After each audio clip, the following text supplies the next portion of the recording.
Hello and welcome to Football Talk by the 2 Point Conversion. My name is Dylan Jackson. Today I'm joined by Jacob LeQuire. We're back.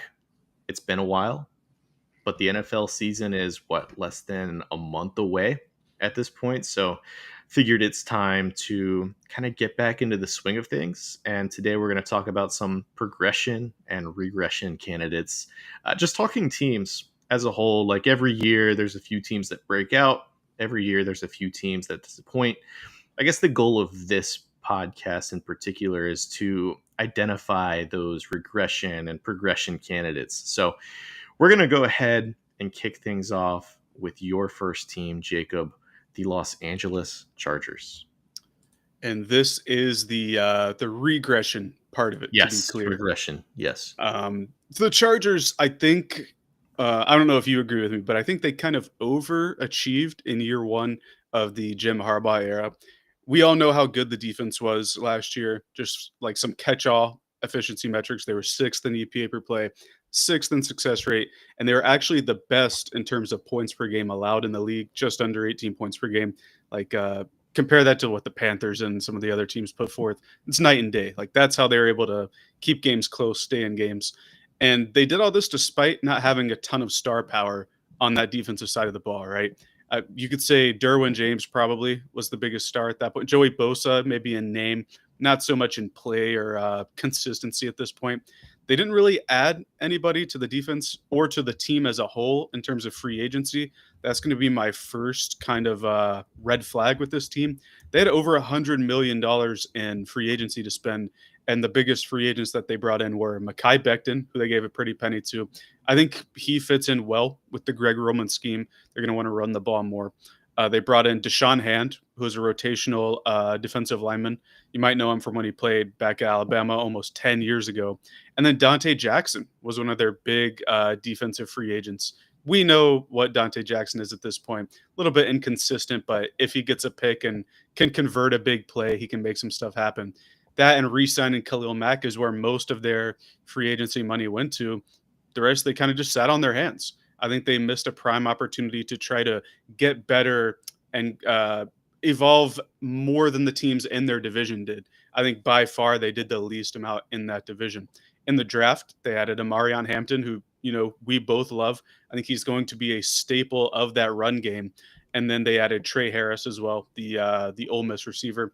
Not sure how he's going to shake out. Reports are like he's more solid than Quentin Johnston, but that's not really a low bar to clear or a high bar to clear at this point.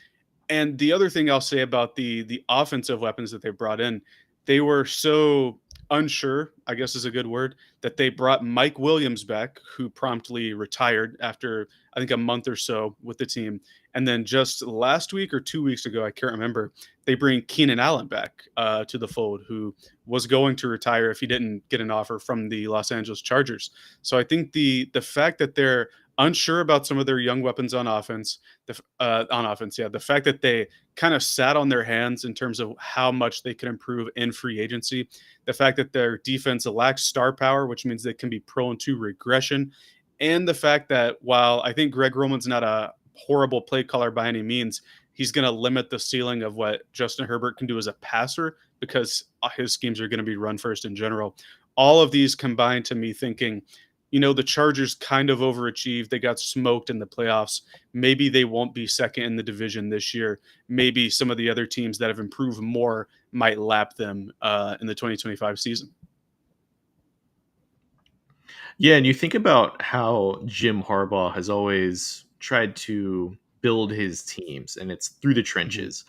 Offensively, especially on the line, they, like you said, their only addition was Mekhi Becton, and losing Rashawn Slater for the season is a huge, huge loss. Arguably, the biggest loss any team is going to face this offseason, at least from an injury perspective.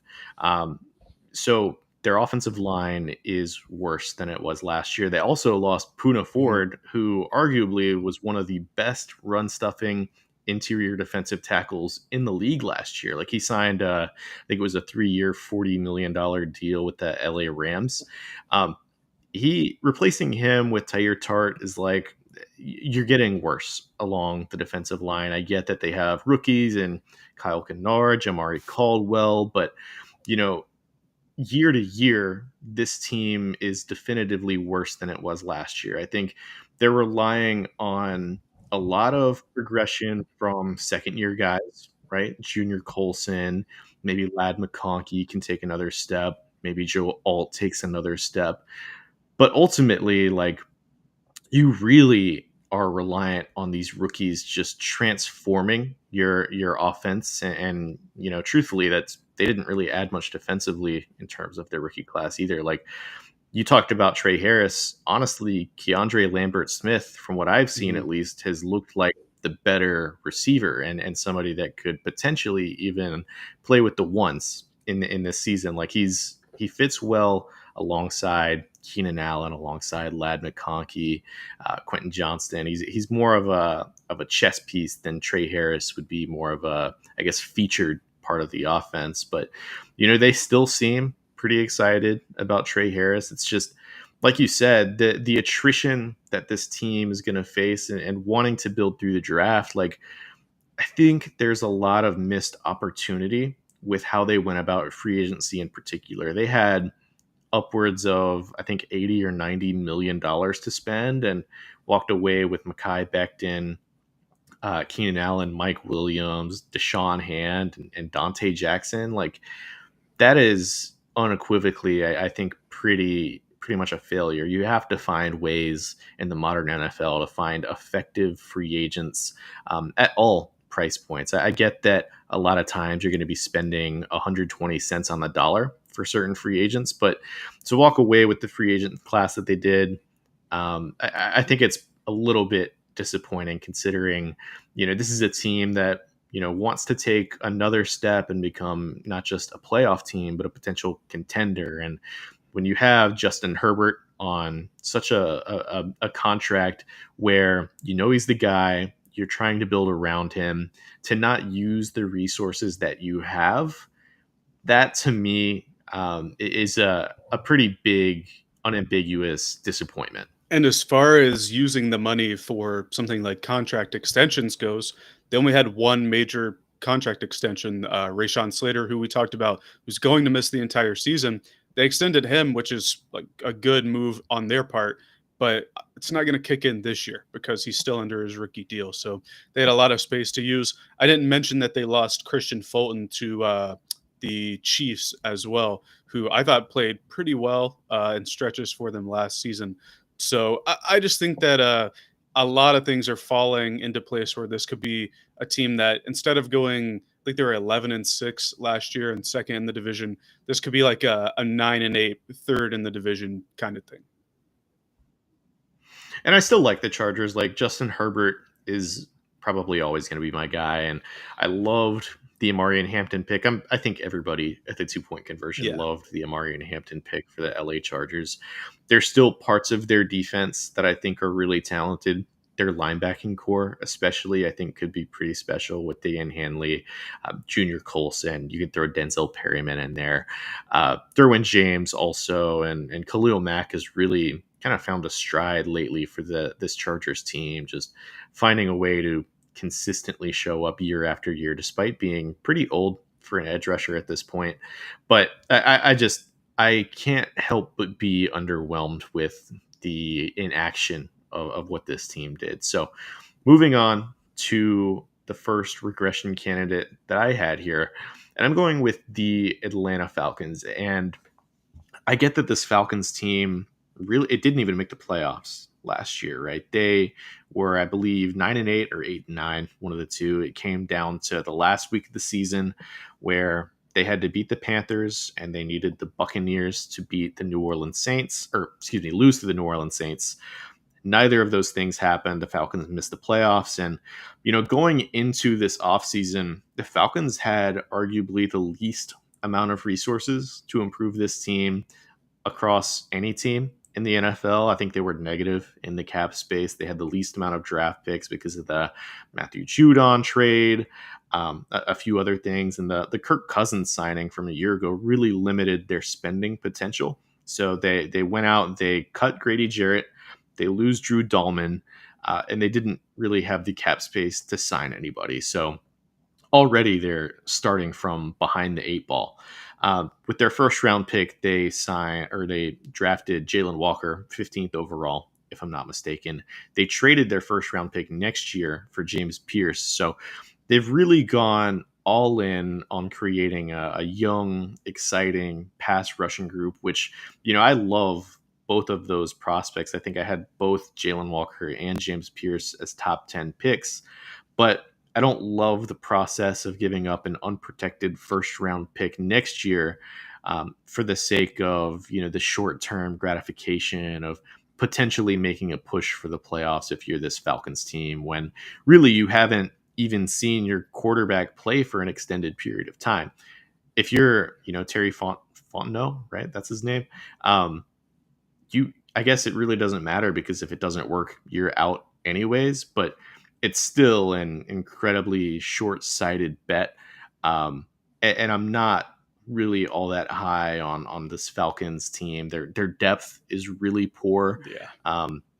You look at their skill position players in particular. It's something that, was once heralded. You had Drake London, Darnell Mooney, Ray McLeod, but after those guys, it's like not really all that great. And Raymond McLeod played way too many snaps last year. Like, he's most teams' fifth best receiver, and he's in the formation most of the time for this Falcons team at 11 personnel. So their offensive line is worse. Their skill position on both sides, really, I think it's gonna have some attrition a little bit. And outside of their pass rushing group, their defense, I think, took a pretty major hit as well. You aren't a believer in would this be fifth year breakout for Kyle Pitts this season?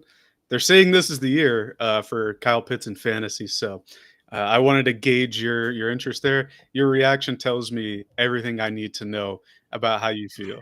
Well, what I'll say is, like, he's going in the 10th or 11th round of fantasy Mhm. football drafts at this point. He's going like tight end 15 or 16. I actually don't hate that value. I really don't. I think there's other values at tight end that are probably better. Colston Loveland for Chicago, maybe. But um, Kyle Pitts, in terms of fantasy, I've been burned, I think, many a times by him, at least twice. So I'm good. I'm good on him. Well, and it's interesting too, in a league where there's only what, two or three marquee tight ends. You think somebody with that level of pedigree could reach it, but he just hasn't yet. It's unfortunate, but I agree with pretty much everything you're saying when it comes to the Falcons. Starting at the quarterback with Michael Penix, I will agree. He showed flashes, especially against late in I believe it was the Washington Commanders game, where he brought it back to a close game, and then against the Panthers in Week 18, where it was just the battle of the bad defenses at the end there. He showed flashes, but didn't really string together not consecutive, like consistent good play throughout a game. And that's hard for rookies, right? Unless you're like CJ Stroud or Jaden Daniels as of late. But he didn't inspire me in a way that a guy like Drake May did with the New England Patriots, who was in much, much more adverse conditions, to say the least. Even a guy like Caleb Williams, who had his big share of downside, I think showed a bit more in terms of flashes than a guy like Penix did. So he's a bit of an unknown going into this season. I know there's a lot of hype behind him, but I would pump the brakes a little bit there. As far as the skill players go, after Bijan Robinson and Drake London, I agree with you. Ray McLeod was on the Panthers roster in like 2021 or 2020 when they were going through like the bad stretch of no receivers. Or maybe it was 2019 with Kyle Allen, and he was just like the kick returner and hasn't really evolved in any other spots since then. But I guess has found a role here on the Falcons because they need it. And then you get to the defensive side of the ball, where their marquee free agent for their entire free agency haul was Leonard Floyd, who I think at this stage is a bit of a rotational pass rusher. So they're really banking on Leonard Floyd and the two first round edge rushers that they brought in to transform not only the defense, but this entire team. In terms of projected starters, both of the new edge rushers aren't projected to start based on our lads. I'm sure one of them will start at some point this season. But if you look at all of their new additions, two starters out of the entire 22 or 23, if you want to look at nickel, are projected to change, and that's Leonard Floyd and linebacker Divine Diablo from, I believe, the Las Vegas Raiders last year, who they had their own defensive issues. So there's not a lot of turnover on one of the league's worst defenses last year, uh, near the bottom in almost every metric. The offense, They yeah, lost that's guys like Grady Grady Jarrett's been Jarrett. like their heart and soul over the past 10 years since he's been there. He's been like the consummate leader of that defense. It would be like the Saints losing Cam Jordan, and while Cam Jordan's not the superstar he used to be, they make an effort to bring him back every year. You talked about like resources. The Saints are like negative 100 every year, and they're able to work out how to get free agents. Obviously, they're pushing stuff into the future, but they can sign people. Falcons aren't able to do that because, like you said, Kirk Cousins hamstrung them. A bevy of trades have given away current and future draft capital. And they're really hoping that the count them, five rookies, and we'll call it one impact free agent that they brought in, along with internal growth, can take this team from being second in the division to being in contention to winning it. I it sounds weird to say that they're too far away because they did beat the Buccaneers both times in fluke games, and they were only 8-9, but they were truly further away from the top of the division than I think a lot of people realize. And I like, unless there's a bunch of change or like a bunch of internal growth from the players that have already been there, I just don't see it. And I find it even harder to believe there'll be a bunch of internal growth given that they didn't turn over like the offensive scheme or anything this offseason. Jeff Ulbrich is going to be the new defensive coordinator, and hopefully he can change some things around. But the Jets got a lot worse after they fired Saleh, and Ulbrich was kind of the lead guy on defense there. So I'm not sure how the Falcons are going to improve. And I think that they're too stagnant to kind of stay the same. If you want to stay the same year over year, you have to improve. And so that leads me to believe, kind of like how you're saying it, that this is a team that can regress in 2025. And that's not even mentioning that currently we already kind of dogged their skill position group. Darnell Mooney's Mhm. hurt right now. He's week to week. So it's like Ray McLeod is this team's second receiver right now.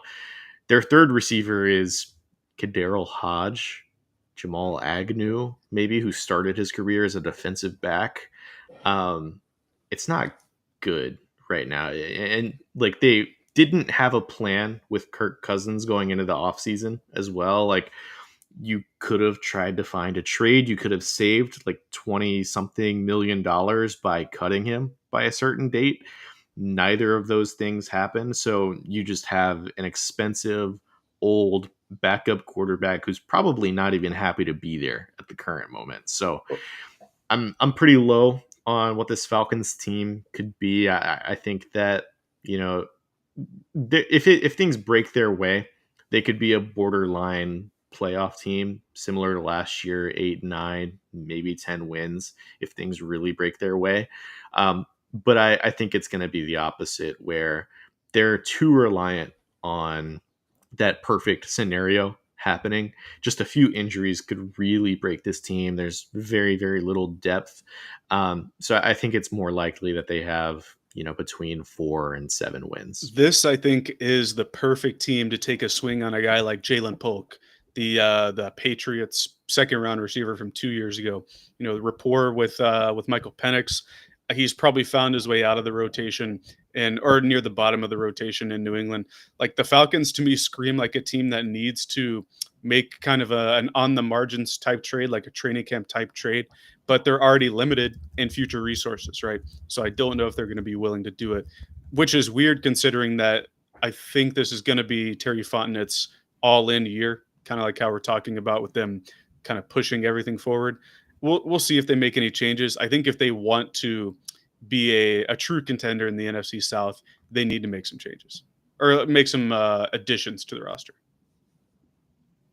Let's get to your next team, another regression candidate, the Los Angeles Rams. Yeah, I guess I'm hating on both of the LA teams today.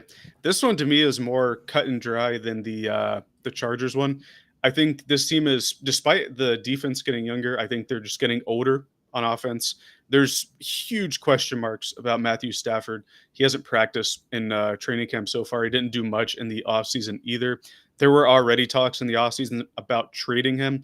Obviously, that didn't happen, but the fact that the talks happened is like a signal to me, at least, They bring in Devontae Adams, who I think has some stuff left in the tank, but again, older player. Puka Nakua, their star receiver, has injury concerns. Their starting left tackle, or the guy who's projected to start, Alaric Jackson, he's missing time in training camp as well. They lose their center. I don't remember to who, but their new center was a backup on the Bears roster last year, and the Bears' offensive line wasn't great.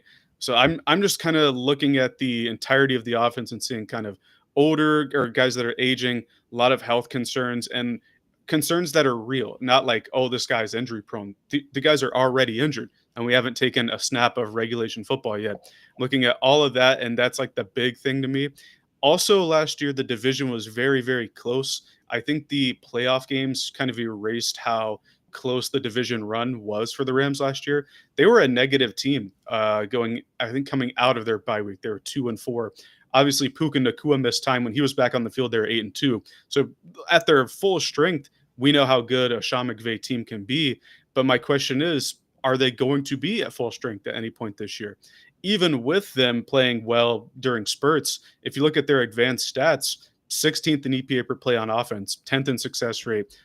This isn't advanced, but they were 20th in points per game. Then on defense, where I thought they have a lot of young ascending players, it's really just the D line, and their defensive efficiency stats are even worse. 25th in EPA per play allowed, 28th in defensive success rate, 17th in points per game.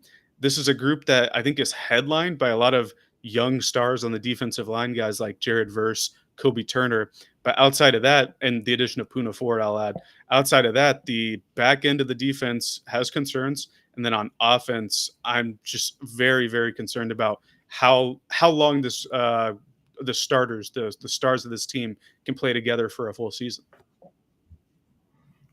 Yeah, you mentioned the injuries. Like Devonte Adams is up there. Puka Nakua, too. People don't really talk about this, but he missed a ton of time last year. And the reason he was even available in the fifth round for the Rams to select is because he missed so much time playing college ball, Mhm. too. So he's kind of an injury question mark year in, year out, even if he's only played 2 seasons in the NFL so far. Alaric Jackson, not healthy right now. Matthew Stafford, obviously not healthy right now. The age thing is a real concern. I wonder how Matthew Stafford is even going to look this year, just because it really feels like he's taken a half step back each of the past few seasons ever since that Super Bowl run. Um, I think that you've kind of hit it on the head here with just the injuries and age offensively, especially like they're betting on Devontae Adams, they're betting on Matthew Stafford and all of these guys who, they have shown a history of being injured before. I think that it could work for the Rams. Like they have a pretty solid offensive line front to back. It's nothing too special, but there's really the only question mark is Coleman Shelton at center. That's the only major question mark, I should say. I like the Terrence Ferguson addition. I like the Josiah Stewart pick. I like the Pooh Paul pick. I think their draft was, they hit on a bunch of solid role players. Um, but yeah, like you said, it's just the injuries and the efficiency numbers defensively are a little bit scary. I think I'm a little bit higher on that front seven in particular, where you have Jared Verse, Kobe Turner, Braden Fisk, and I kind of to it earlier, but the Puna Ford signing, I was really impressed with the amount of money that they got him for. I think he was a skill set that they really were missing on their front seven, just a run plugging nose tackle who can really push things forward, move the line of scrimmage backwards rather than, a lot of times these offensive linemen can kind of get into the chest of those nose tackles. And it was a problem with the Rams last year. Just that run defense was really lacking. And I think Puna Ford's going to be able to help. But like you said, I think there's just a lot of question marks. It's a weird division. Uh, there's a lot of uncertainty around the Seahawks, around the Cardinals, around the 49ers, even. So I could see a scenario at which this team finishes first in the NFC West, and I could see a scenario where they finish last in the NFC West. There's really a lot of uncertainty, I would say. Yeah, I think we don't realize how contested it was last year. And I think that every team in the division, even the Rams included, got a lot better. And if just one, and it's always hard to say if this happens, then this happens. But like if one play goes differently, the Seahawks win the division because they had the same exact record as the LA Rams at the end of the year. So I don't know. It to me, it just seems like there are a ton of things that have to go right, and some of the things are already going wrong, especially on the offensive side of the ball. And when you have questions about the health of your like the short term and long term health of your quarterback, your left tackle, and your two like star receivers going into the season, that's just a big red flag for me. I don't think it's a coincidence that they were willing to give their first round pickup last year in order to get two in a class where we project there to be multiple first round quarterbacks. I kind of think that they've been eyeing the future at least for one off season at this point. So it wouldn't surprise me if this season doesn't go according to plan in terms of like winning the division or having a deep playoff run again. All I'll say is Lenore Sellers would look great in a Sean He McVay would. offense. But we can move on to the last regression candidate that I had. It's probably going to surprise some people with the level at which they played last year, but it's the Washington Commanders. And this is a team that really impressed last year, especially in the second half of the year. Jaden Daniels proved me wrong. I was definitely not as high on him as what he proved to be last year.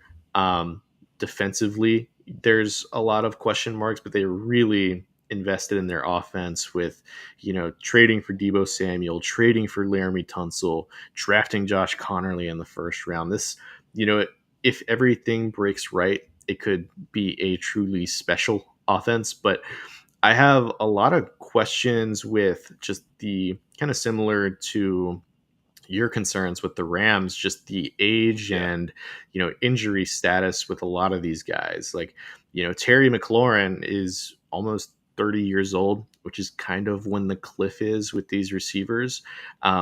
That's probably a lot of the hesitation to give Terry McLaurin this big DK Metcalf esque extension. If you're Adam Peters, Debo Samuel, I think it's been well documented that he simply is not the same player that he has been previously. Laramie Tunsil, there's concerns. Last year he was kind of just an average offensive Hmm. tackle. He had a lot of penalties. That Texans offensive line as a whole was pretty bad, so I'm not sure how much you could pin on him particularly, but I think it's safe to say he wasn't exactly the same player. Sam Cosmi, I think, had a pretty terrible injury late last season and likely won't be ready for the beginning of this season, if I'm not mistaken. And then you look at kind of what they did defensively. They had a few interesting moves, right? They signed Javon Kinlaw, they signed Dietrich Wise, Von Miller signed pretty recently, Will Harris, Jonathan Jones. There's a few other depth pieces in there, but the second round they take Trey Amos. Probably their biggest need was that outside corner spot, and he's somebody that I think could slot in and play right away. But looking at this team, there is like, I don't know, two players on there in the it's a projected starter that's on a rookie contract, and it's Trey Amos and it's Mike Sanderstill, right? Other than that, it's Durance Armstrong who's getting up there, Deron Payne, Javon Kinlaw signed for a very substantial contract, probably more money than he should have gotten. Von Miller is up there. Frankie Louvu's nearing 30. Bobby Wagner is like ancient for a linebacker at this point. Marshawn Lattimore, ancient for a corner. So a lot of these guys are nearing the cliff for this Washington Commanders defense. And that's a really scary thought. I thought that, they would run into some of those issues last year and they got by with what they had. But for a defense that had really shaky bones last year, I really don't think they did anything to improve that.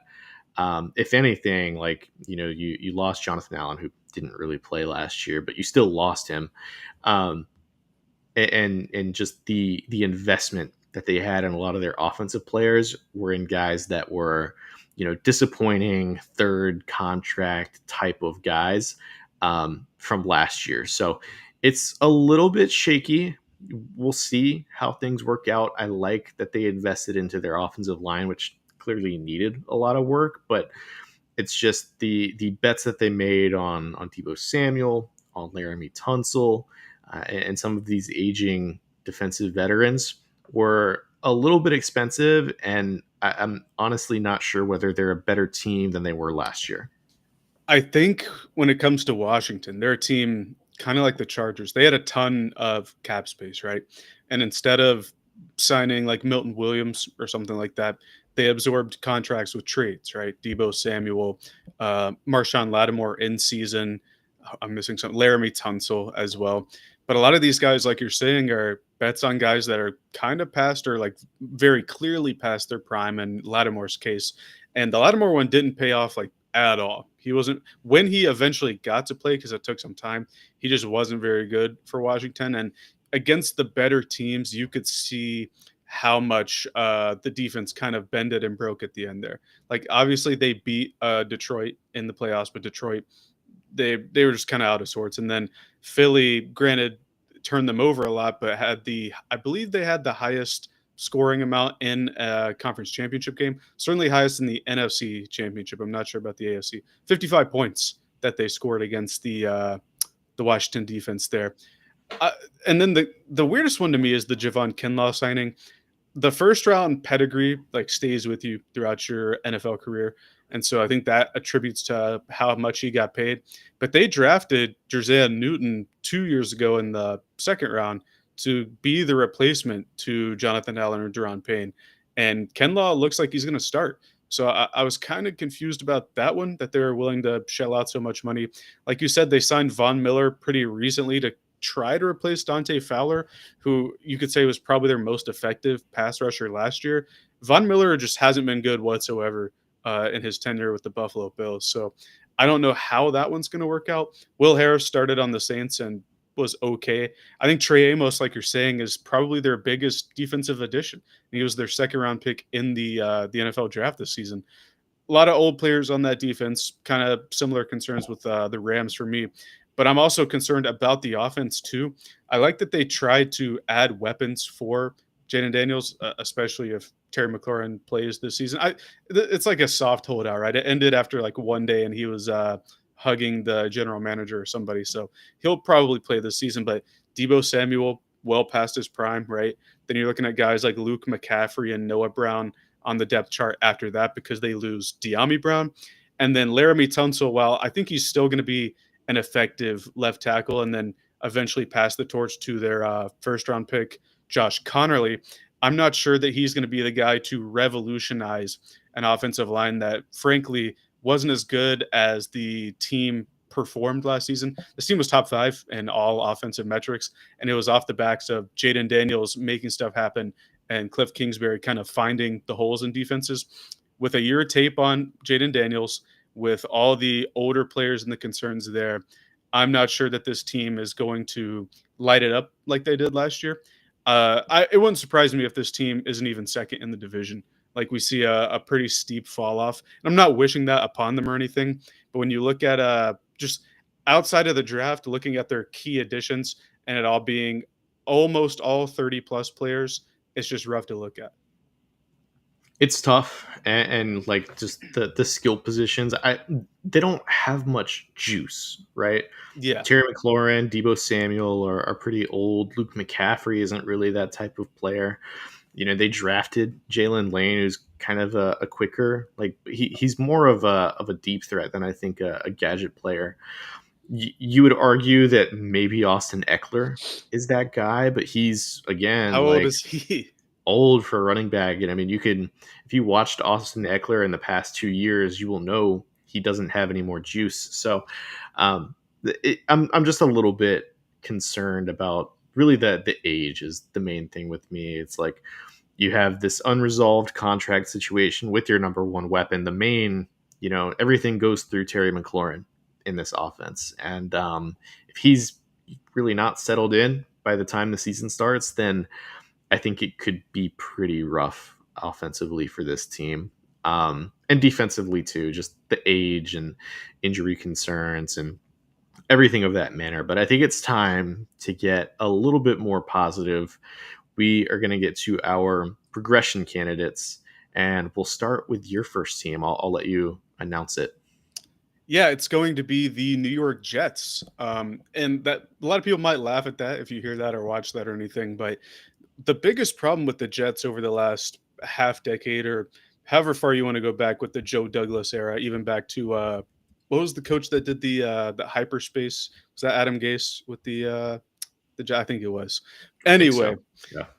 they haven't had grown-ups in the room. Like, it's been a bunch of different people, coaches, general managers, even a quarterback, as we saw the last 2 years, and an owner who have competing ideas. They talk over each other. There doesn't seem to be a defined direction.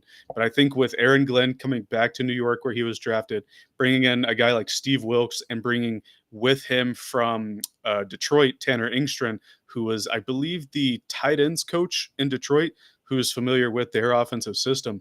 I think bringing in adults, no nonsense people who know how to get the most out of their players, especially like we've seen that in Glenn and in Steve Wilkes' case. I think that's the first step in making a team where they're not the laughing stock of the league anymore. And if you look past the like the blemishes and the funny moments with them, I think they're slowly building the right way, especially in terms of the O line and D line. So I think that if Armand Membu can come in and be a solid rookie, they have Olu Fashanu, their first rounder from last year. They have like a bookended O line with good stuff in the middle. Their defensive players, they're going to have to live up to their draft pedigree, but they have a lot of high first round talent on that defense. I think Will McDonald is like a prime breakout candidate this season. I think if we can get more, not more talent extracted from the already talented players, like we saw on the defense with Robert Saleh. I think we're going to see that with Steve Wilkes, and I think we're going to see more competent offense with a solid O line and a run game built around a quarterback in Justin Fields who can also run the ball. We know he's never going to be the most efficient passer, but if they can get the run game going and build on something, this can be a team that goes from 5 wins last year to I think 7 or 8 wins is fair, especially in a very, very weak AFC East. So I think the easiest way to get a bad team to right around average in the NFL is to have a strong running game Mhm. that takes a lot of time off the clock, and then just have an elite defense. And I think that this Jets team could very well fit that mold. You talk about their running game. You have a incredibly talented offensive line. I don't know how healthy they're going to be. They've a lot of guys on this offensive line have had injury issues previously. Um, with that said, like it's young, it's exciting. There's a lot of talent up front. They also drafted Mason Taylor, who I am very high on. Extremely young tight end, really good pass catcher. But I think the biggest thing is any offense that features Justin Fields with as their starting quarterback is going to immediately have a top 5 running game in the NFL. He takes a lot of pressure off whatever running back is playing next to him. He opens up so many running games just by existing right there. He doesn't even have to run, but the threat always is posed by him being on the field. um, I think this Jets team is going to finish, maybe top 5, top 3, assuming Justin Fields plays and is healthy for the entire season, in rushing offense. And then you look at the defense, and there's just so much talent. Like you already mentioned Will McDonald, Quinnen Williams, Quincy Williams, two brothers. Jermaine Johnson has been really good the past few years. Sauce Gardner, you hope that he's better than he was last year. I think a lot of the players on this defense kind of quit after Saleh was fired. I like the signing of Andre Cisco, and Brandon Stevens seems like a pretty solid corner addition, even if they probably overpaid to get him. There's just a lot of talent and established talent on this defense. And you talked about grown-ups in the room in terms of this coaching staff, and you can kind of tell just by how Aaron Glenn deals with the media that things are a little bit more serious in the building for that New York Jets team. Yeah, for sure. It's not like you see report get reports of the quarterback. Oh, he didn't look at Robert Saleh today, so they're on rocky terms. No, it's there's a like a streamlined vision between the entire team, Everybody's bought in, which is something important in the NFL. Like you talked about with the defense last year, they were on their way to another top 5 year in the Salah era. And then as soon as he got fired, they just cratered. Like they were giving up on plays, which you never want to see, but they wanted to fight for their guy, and their guy wasn't there anymore. Jamie and Sherwood, another player on that team, that had a sneaky good season last year, linebacker. But if everybody's bought in, if there's a unified vision, and like you said, from taking a bad team to average, if you can get the defense back on its elite track and build on a solid run game, I think average is something we can expect from this team. I'm not saying they're going to be in the playoffs by any means, but I think the days of the Jets being a laughing stock are probably coming to an end. I think this could be, I don't know, maybe 20-ish% chance at making the playoffs if things break right, where you have 9 wins maybe at the most. Just, you have a solid base to work from with your offensive line and defense, and then maybe the auxiliary pieces come together. We didn't even mention Garrett Wilson or the backfield weapons for this team, like Brees Hall, Braylon Allen. It's probably one of the better Mhm. combos for running backs in terms of just overall backfields. You throw Justin Fields into that too, and it's like really just a three-headed monster. Like, those guys are going to get a ton of rushing yards. We talked about the Eagles a while ago as like they had the highest running play rate in the NFL in like a crazy long time last year. I think this team is probably going to be, I don't know, first or second in that stat this year. I mean, that's kind of the nature of any Justin Fields team, but it's going to be fun to watch, I think. And you have Garrett Wilson, who's probably going to have a 80% target share. So Yeah, I didn't mention the receivers outside of Wilson for a reason. That's like the number one hole to poke in my argument there. yeah, Mason Taylor is probably the second best Yeah. target immediately on this team. So they have some work to do in terms of building that out. But moving on to my first progression candidate, it was actually a playoff team last year. It's the Denver Broncos. This is Sean Payton's team now. I think it's year 3 of his offense at this point. Um, it's an elite defensive unit. They have talent all over. Zach Allen, DJ Jones, Jonathan Cooper, Nick Benito, Dre Greenlaw, who they signed, Pat Sertan, Riley Moss, Jedi Barron, Talanoa Hufonga. That is just a loaded defense. And I would probably pick them to be the best defense in the NFL if I had to guess right now, today, who it's going to be. Offensively, they really improved the weapons that Sean Payton likes to use, in particular, most notably Evan Ingram and RJ Harvey, just two positions that Payton loves to utilize in his offenses historically. Um, that combined with maybe it's a year 2 jump for Bo Nix. Even if it's not, he proved that he can right the ship for this Broncos team, and just an elite offensive line, just from left tackle to right tackle, just guys who can play. I have some concerns about the receiving room. Like, Cortland Sutton is up there in age. Marvin Mims, I guess, is wide receiver 2 for this offense, and he was kind of just a gadget guy last year. Devon Vele is like a 27-year-old second-year player, something like that. And they drafted Pat Bryant as well. So I don't think that they're going to be this, ultra pass heavy offense, but I do think that the offense is going to be good enough to take advantage of having probably a top 5 defense, at least in terms of talent on the other side of the ball.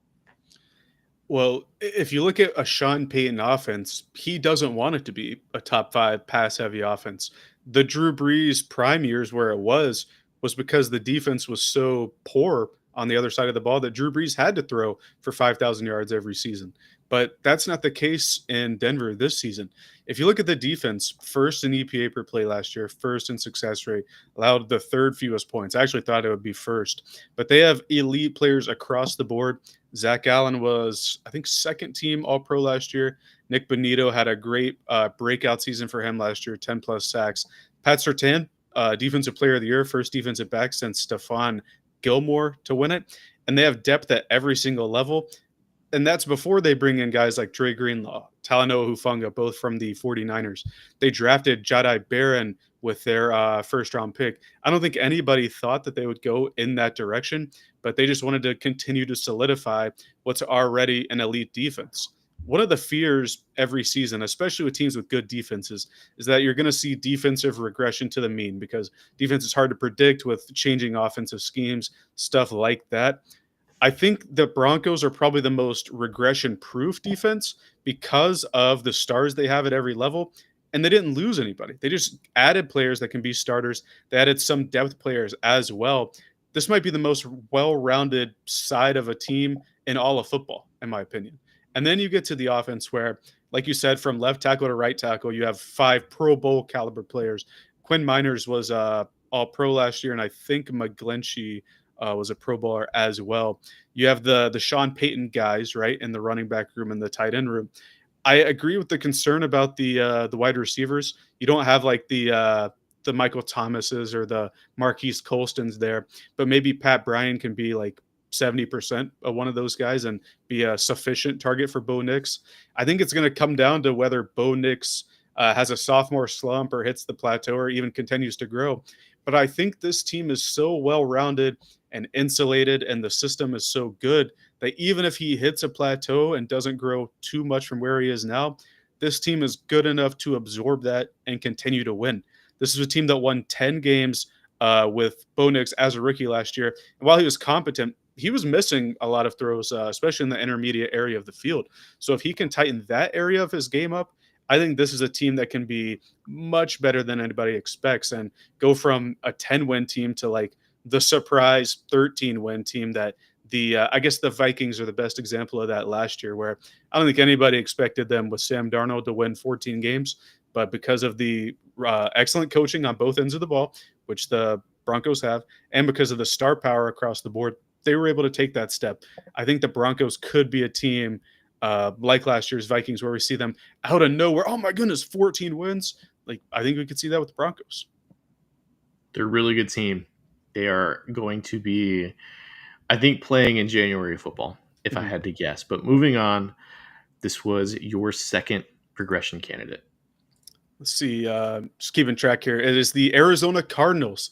You sent a kind of a sheet to fill out to a lot of the 2 point conversion people today. It's like the predictions, right? The round table. And one of the teams that I found myself liking more than I expected were the Arizona Cardinals. And this is coming from a guy who was a Kyler Murray fantasy owner and was consistently disappointed last year that he was missing Marvin Harrison Jr. And that rapport was never built. Despite that, they were 10th in EPA per play, 6th in success rate, 12th in points per game, and were a top 3 rushing offense last year. And that's without Murray and Harrison being on the same page. I think another year in that system with both of them working together in the offseason, and the offense can get even better. I also think that Jonah Williams being the right tackle this year instead of I can't remember who. I think it was Evan Brown last year, because they signed Jonah Williams and he gets hurt before the season last year. The offensive line should be at least a little bit better. And then on the defensive side of the ball, this is where I see like the most growth, right? I think when we did our favorite draft roundtable thing, the Cardinals were my favorite draft, and they were my favorite or my bet of the most improved unit this season. And that's because of the sheer volume of really talented players they brought into that system. Calais Campbell, Dalvin Tomlinson, Josh Sweat, Akeem Davis Gaither, and Will Johnson, the draft pick from Michigan, all project to be new starters. And then they have a second level of guys like Walter Nolan, the corner Denzel something from Ohio State. I can't remember his name. And then a bunch of linebackers and defensive linemen that they added as well. There might be the most turnover in one side of football in terms of roster churn with the Cardinals defense than any other unit or any other side of football in the league. And for good reason. Their defense was really, really bad last year. But if they can get the defensive culture that Jonathan Gannon wants, who's in his third year, he brought Josh Sweat over to help with that, who just won a Super Bowl. If they can get the culture built and more talent out of all the players they're bringing in to work with the incumbent players that are good in their own right, like Buda Baker, guys like Darius Robinson, their first round pick from a couple years ago. I think this defense could take a huge step, going from like let's say 28th in the league to like 18th, something like that, combined with an offense that was already top 10.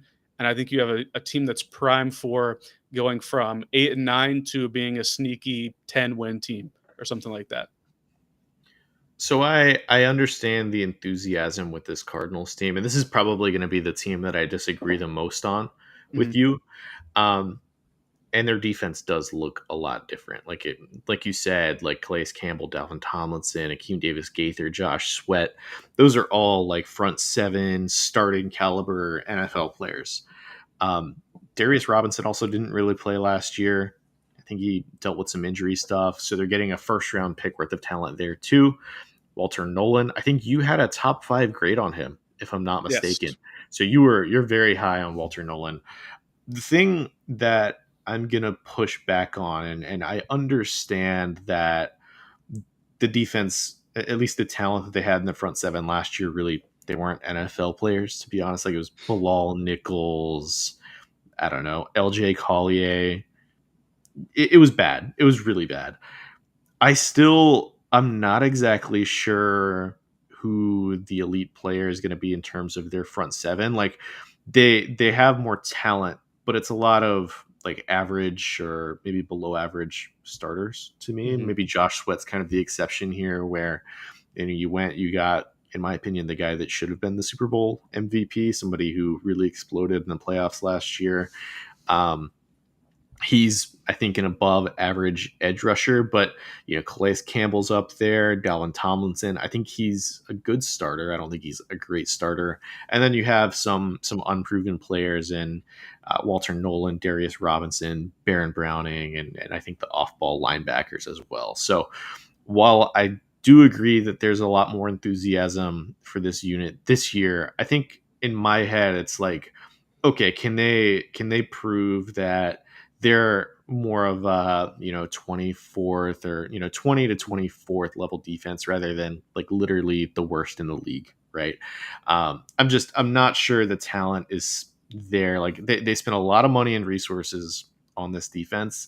I'm just not sure that they did enough to where they're going to be even an average unit, if I had to guess. So that's kind of my main concern with the defense. And then offensively, have a little bit more question marks. Like if you look at you can really look at it as either a good or bad thing, but their entire starting offense from last year is going to return. So Mhm. the starting lineup is the exact same, right? You have Kyler Murray, James Conner, Marvin Harrison, exact same offensive line. Trey McBride, an elite tight end, in my opinion, probably the second best tight end in the NFL. Um, but my concern is a lot of times when you don't add anything to a unit, you can see a lot of attrition build up. It can kind of stagnate. And while this, I think, was a pretty good unit when everybody was healthy last year, I'm a little bit concerned that the interior offensive line isn't going to hold up in terms of what they want to do. I'm a little bit concerned that the running game isn't going to be as efficient. People don't realize that like James Conner has been one of the most efficient running backs in the NFL over the last half decade. Um, I'm a little bit concerned that they didn't add enough in terms of receiving juice. It's still Michael Wilson and Greg Dortch as the other two receivers in that room alongside Marvin Harrison. So I get why there's a lot of enthusiasm with this Cardinals team, but I'm very hesitant on both units, really.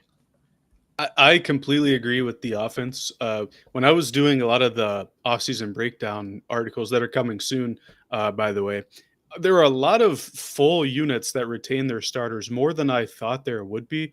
And so going back and looking for uh, progression candidates, that wasn't the number one alarming thing to me. It is funny, however, that like their only offensive addition was like Jacoby Brissett.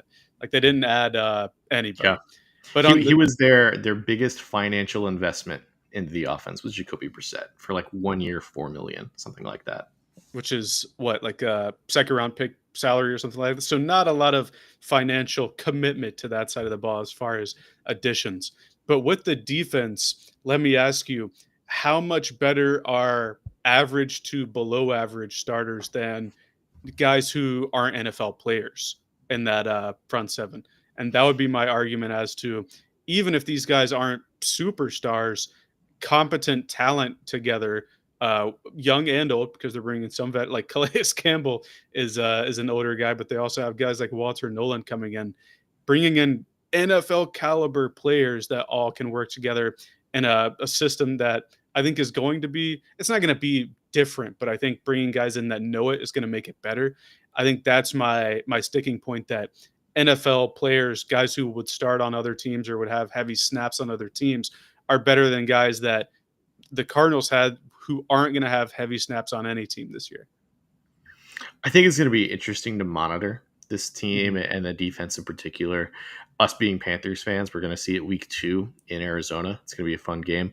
Um, Moving on is the last regression candidate that I had. It's the Miami Dolphins. So, first thing I kind of want to point out here is like the vibes with this team are like all time bad. Like I don't know that I've seen worse in terms of training camp. Like you've got Mike McDaniel on the podium and pressers being like a nihilist essentially, like talking about death and being one day closer to it, just like crazy quotes. um, we know what they are at this point offensively. We know what they're going to try to accomplish. um, I you know Over the past several years have had concerns about their offensive line, and they have two new guards. They have, I guess you could consider him a new offensive tackle with Patrick Paul, second round pick from last year. Austin Jackson's still there. I have concerns with the O line. McDaniel has always done an incredible job about scheming around the offensive line, but at some point you're gonna have to address it head on if you want to continually win football games. And I'm just not really seeing the investment that is requisite to accomplish that. Jalen Waddle, Tyreek Hill, you know what they are, incredible football players. We'll see if Tyreek can remain an elite player. I think 2 years ago he would have been my pick for offensive player of the year, but last year it was a very clear step back to me. There was some off-field stuff too there. This team's starting tight end, at least according to our lads, is Darren Waller, who unretired and was traded here, and it was like a late round pick swap. I don't know. It's like the weirdest thing. Um, we could have the Tua conversation, but I think it's a pretty established conversation at this point. Just we know what he is. Devon Achane, I think, is a really exciting running back. He's pretty injury prone, but he's exciting. Defensively, it's probably the worst secondary in the league. It is really bad. There's Minka Fitzpatrick, and then it's a bunch of guys that are probably free agents every year in Madden. You've got like Storm Duck, uh, Ifatu Melifonwu, Kendall Sheffield, Mike Hilton. Like not the best secondary. Really exciting pass rushing group, right? You've got Zach Sealer, Jalen Phillips. We'll see how he looks. Chop Robinson, Bradley Chubb. There's interesting pieces, but I think my main concern is that the bones of this team just really aren't that great between the offensive line, between the run stopping ability of this defense. They spent a first round pick on Kenneth Grant, but I really think there's only so much that he's going to be able to do to help that run defense. And then you combine that with the secondary, and I don't think it's going to be a pretty sight for this Dolphins team. And they've been limited in terms of what they've been able to add the last two off seasons because of the contracts handed to Tyreek Hill, to Teron Armstead several years ago, to Tagovailoa. Obviously, Austin Jackson has like a crazy contract.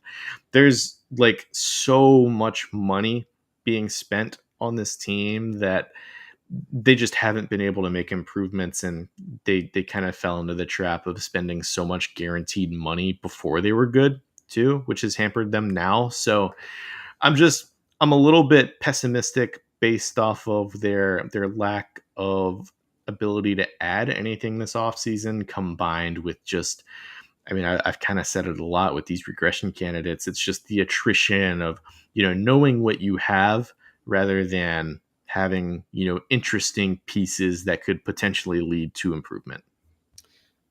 You killed me when you said Austin Jackson's still there when you were going through the starting lineup. And to be clear, this is a regression candidate, right? Yes. It was in the progression part. So in the note, I was like, I was confused because I was gonna Yeah, say I don't know why I structured it the way that I did. That's on me. But it's yeah. all good because I was gonna say I couldn't disagree more because I think this team's gonna be like bottom five bad this season. But I agree with a lot of the points you're making here. The optimist case, I would say, is if you're looking at the defensive side of the ball, this was a sneaky bottom of the top 10, but still top 10 unit last season. You wouldn't think so based on just thinking about the team. But guys like Zach Sealer, Jalen Phillips, Bradley Chubb, really their front seven. Chop Robinson was a good designated pass rusher. Their front seven kept the defense competent. And I think adding Kenneth Grant to that group can help a lot in the run game in particular where they need it. But the secondary is rough. I don't fully understand the Minka for Jalen Ramsey swap, other than I guess Jalen Ramsey wanted out of there, so maybe they thought they were getting uh, a requisite player back. But at this point, I think Jalen Ramsey's probably a little bit better, and they traded Jonnu Smith away in the deal. So I don't really understand what the thought process was there. And that's all on the defensive side of the ball. I think they're a prime candidate for defensive regression. On offense, we know how limited they are. Aside from the Mike McDaniel world-ending quotes that you're talking about, Tua Tagovailoa and Tyreek Hill. Well, mainly Tyreek Hill is like subtweeting him in pressers and talking about, well, I wouldn't do that if I were Mike McDaniel on third down. I'd use this player. Or I don't know if Tua and I are on the same page. And then when they asked Tua about it, it's like, oh, we're all good. I don't know anything about it. Tyree Hill wants to use Jalen Wright, Mhm. known power back on goal line situations. It was he was basically a Devon A Chain clone in the draft when they took him. That was like the And appeal. the crazy part about A Chain that I don't think people realize is he had like a ton of missed tackles forced at Mhm. Texas A&M. Like he was, yes, he's like this 5'8", 190 pound 4'3" speed guy, but the reason he went as high as he did in the NFL draft is because he was a legitimately great running back Mhm. as well, just finding the right gap and breaking as many tackles as he did. He had like records broken coming out of the draft for missed tackles forced and broken tackles and things of that nature. So he's more than just a speed type of guy. But yeah, Tyreek Hill, he wants Jalen Wright in goal line situations. For sure. We didn't see a ton of Jalen Wright last year, so maybe this is the year for him. But aside from the we'll call it rants at the podium, Tyreek Hill didn't play to his fullest, not his fullest potential. The potential we've seen in years past from him. Obviously, Tua missed time, but when he was on the field, Tyreek Hill wasn't at his best. It's another guy that's over 30, right? Jalen Waddle, who we were hoping, excuse me, to take the next step and be like the upcoming receiver one for this team, has had trouble staying on the field. He has his own injury issues. Outside of that, in the receiving room, you have guys like Malik Washington, who I think was like a fifth or sixth round pick a couple years ago in the draft, hasn't done a ton with this team. And then guys like Darren Waller, like you're talking about, who I'm pretty sure there was an injury thing that came up once he started practicing for the Dolphins, which I'm not sure if he's going to play this season. Coming out of retirement to play again for tight ends hasn't gone well over the last couple of decades. I think Jason Witten's like the obvious number one thing where that hasn't gone well. And Witten was a much better player on the field than Darren Waller was. So all of that plus an offensive line that has a ton of questions, in my opinion. Yeah, like everything seems like it could fall through the cracks. This isn't the team I guess it's 2 seasons ago now, right? That was setting efficiency records and lighting up the scoreboard with 70-point performances. That was when everybody was healthy, 2 years younger, and they were able to mitigate the offensive line with creativity. Unless Mike McDaniel has an entire new package of pre-snap motions and concepts, I don't think you can mitigate just how poor relative to the financial compensation this offense has been. And if that's the case, we're going to be looking at a team that's picking top 5 to 8 next year. With that said, we're going to get into our final segment, new segment. Jacob, we're going to grade each other's takes. And I will let you get started with your first take. I will grade it afterwards. Um, I'm excited about this one. So it's just pass, fail, whatever. 1 out of Let, 10, let's something go. like Let's that. go. Letter grades. Okay, I like that. So my first take, I had to throw the Panthers in here somewhere. We're in the retro beanie if anyone's watching. But Bryce Young, the quarterback, and Teteroa McMillan, the first round pick receiver, will both be top 15 at their respective positions in PPR fantasy leagues this year. I'm stressing PPR. Number one, when Bryce Young was on the field following the benching, particularly in the late stretch in the year, he was a top 15 quarterback. At the end of the year, he was putting up insane numbers, but I don't think we can expect him to put up 5 touchdown performances every week. But he also showed that when they get in the red zone, he has the ability to run the ball in at a pretty effective clip and convert goal line situations into rushing touchdowns. My third point for the receivers, Dave Canales wide receiver ones, especially big body wide receiver ones, are fed targets. If you look at how many targets Mike Evans got when he was the lone or the play caller in Tampa Bay for the lone year, it was exorbitant. I think it was 130 targets. They drafted Teteroa McMillan in the top 10 to be that target getter.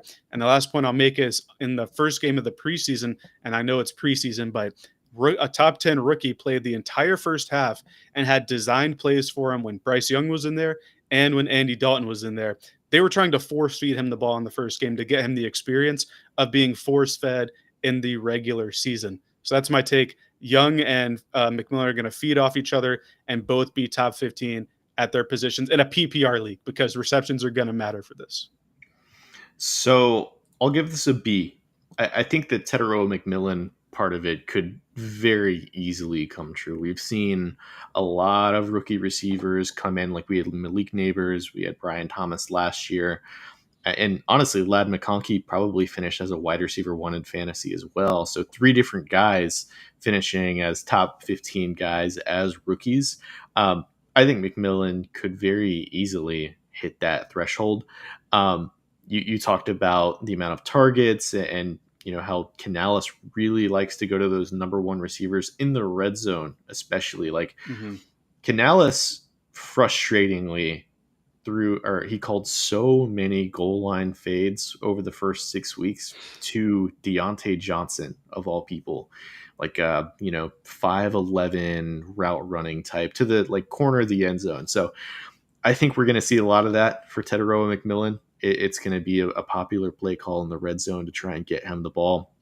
Something that the Panthers really didn't have last year, by the way. It was just a go-to receiver at all, including the red zone. So I like the Teteroa McMillan part. I'm just not sure Bryce Young has the rushing upside to finish as a top 15 PPR quarterback. I think that, a lot of those guys are either going to be like 4,000 yard passers or they're going to be, many a touchdowns on the run side as well. So I'm not sure Bryce Young will get there. We'll see. I think he'd probably have to have like a definitive top 10 quarterback season, which you and I are both pretty high on Bryce Young. I'm not sure I'm that quite there on him Mm-hmm. yet, but I would love to be proven wrong. For sure. That was always the sticking point. If I just did T Mac top 15, I think that would be too easy. Yeah, yeah. So we'll get to my first take now. So um, this I've kind of been thinking about since the draft, just because it's such an interesting situation. And honestly, I'm not even sure how hot of a take it is, but this is my take would be Shador Sanders is the best quarterback on the Cleveland Browns roster. He should probably start a majority of this season. Dylan Gabriel and Kenny Pickett, I just don't really care about those guys. Like they're both perennial backups to me. And if this team is really going to be as bad as we think it is, or are they really going to let Joe Flacco start more than half the season? Like, I get Kevin Stefanski with another bad season just might be out as a whole, but I think that in the event he starts, I still had a second round grade on Shador Sanders. I think he can potentially do enough, and maybe it shouldn't be the odds on favorite scenario. I think he could potentially do enough to prevent the Browns from taking a quarterback in the 2026 draft. It's a very far fetched scenario in my head. Like I think it's probably 75% chance we're in April next year, and it's like the Cleveland Browns are going to take I don't know Lenore Sellers, something like that. Um, but I do think that Shador Sanders is the most talented and I guess by default best quarterback on this Browns roster. I'm gonna give that one a B as well, only because I haven't really seen Gabriel or Pickett play. Uh, we haven't seen like their what's it called, joint practice stuff, because fans weren't allowed to watch the Panthers joint practices. But looking at what Shador Sanders was able to put on tape against some first stringers with the Panthers, that wasn't super great. But then the second and third stringers, when Shador Sanders himself is by definition a fourth stringer on the Browns offense, I thought it looked really, really good. He didn't look like a superstar by any means, but he looked much, much better than a fifth round draft selection, right in that second round range where I think I had him as well, somewhere in the 50s, I think, for me. But I want to give this an A. I don't know if he's a better NFL like player right now than Joe Flacco is, but I have no doubt in my mind that he's better than Dylan Gabriel and Kenny Pickett. So my only hangup would be, I think, as far as the other stuff, like I don't know if he will start games because I'm sure they want to start the other guys taken before him, but I think he probably is the most talented guy in the near future. So let's say after the first 4 or 5 weeks, he's certainly the most talented QB on the roster. So I'll give that one a B. All right, your next take. Yeah, my next and last take is we kind of talked about it earlier, but I think the Denver Broncos will break the Kansas City Chiefs streak of division wins, which I believe is 9 straight now. I think it's 9 or 10. I think they're going to break that one, and they'll be the first team since the Broncos in 2015 to win that division, or maybe it's 2016. But they're going to win the division. They have an exceptional roster, like we talked about. I think that they're going to be regression proof on defense. They've improved the Sean Payton weapons to a degree where they can have effective games. We talked about how, or at least I talked about how I think the Broncos improved a lot more than the Chargers did. And that's the first team they would need to leapfrog in the division standings going back to last year. But I think they improved in a much better way than what the Chiefs were able to do. Going into the draft, I thought the Chiefs had a lot of concerns. I like what they did in the first round, but some of the other picks, especially their second round defensive linemen, have not inspired a ton of confidence in me. I know he doesn't inspire a ton of confidence in you either. But I think how much the Broncos have improved, and if Bo Nix can get just a little bit better within that system, I think the Broncos have enough firepower to win the division in the regular season. I'm not saying they're going to win the Super Bowl or even go further in the playoffs than the Chiefs because they have that experience, but they will take the division crown this season. Man, I hate Sean Payton so I, much. I, I do too, but he's good. He is good. I'm gonna give this an A plus. I don't want to spoil it, but in the predictions that you kind of alluded to, we're gonna have a 2 point conversion kind of roundtable to predict a lot of things in the NFL season. I had the Denver Broncos as the 2 seed in the AFC, which means they would be winning their division. I just think that it's an above average offensive unit. It's likely going to be a top 5 defensive unit. incredible roster. I think there's maybe only two positions in 2025 that the Chiefs really have the Broncos beat, and that's quarterback, and I think the weapons room as well. Like at least the receivers, where The you know, receivers, I'll agree, but yeah, as a Xavier whole, I Worthy, don't and know. I think the running back, and I there might even be a take here where Evan Ingram's a better player at this point in his career than Travis Kelsey. Um, Maybe Noah Gray is. I I'm not gonna say that, but I think that the receiving room and the quarterback are probably better for the Chiefs. But outside of that, I think the offensive line is better for the Broncos. I think that the D line, the pass rushing unit, the stand up linebackers, and the secondary are all better in Denver than Kansas City. So I am going to be drinking the Kool Aid with the Denver Broncos this year. I think they're going to be an incredible team. Moving on to my last take. This one, I'm a little bit less confident in than the first take that I had, but I think it's plausible. It's a hot take. And, a lot of the talk with Emeka Egbuka this offseason has been, he's going to be the third target on this Tampa Bay Buccaneers team. They have Mike Evans, they have Chris Godwin. He's going to be more of a long term player than somebody who's going to help them win in 2025. And the longer the offseason has gone on, I think the less true that statement's been because Chris Godwin's still dealing with an ankle injury. I think it's kind of an unknown timeline at this point. And Baker Mayfield has come out and just raved about the guy, the player that Emeka Egbuka is being for this Buccaneers team in training camp. So, with all of that context, this take is going to be Emeka Egbuka will lead the Tampa Bay Buccaneers in receiving yards in 2025. So Godwin's not going to be ready. And Mike Evans has kind of been thought as an immortal being at this point. And he's going to be, 32 years old, I think, this year. And it's probably just going to wind down for him at some point. So if I had to put my money on the young slot receiver who Baker Mayfield loves, or the kind of aging outside receiver who's had some injuries the past few years, I might go with the more explosive rookie receiver who I think we all build at the 2 point conversion as a pro ready plug and play receiver. And I think that he is going to lead the Buccaneers in receiving yards in 2025. When I first heard it, I was very hesitant because they always make a concerted effort to give Evans his 1,000-yard season. But the more you explain it and the more I think about it, I'm kind of on board with it. To start the year before Chris Godwin got hurt, he was leading the NFL in yards after the catch for receivers.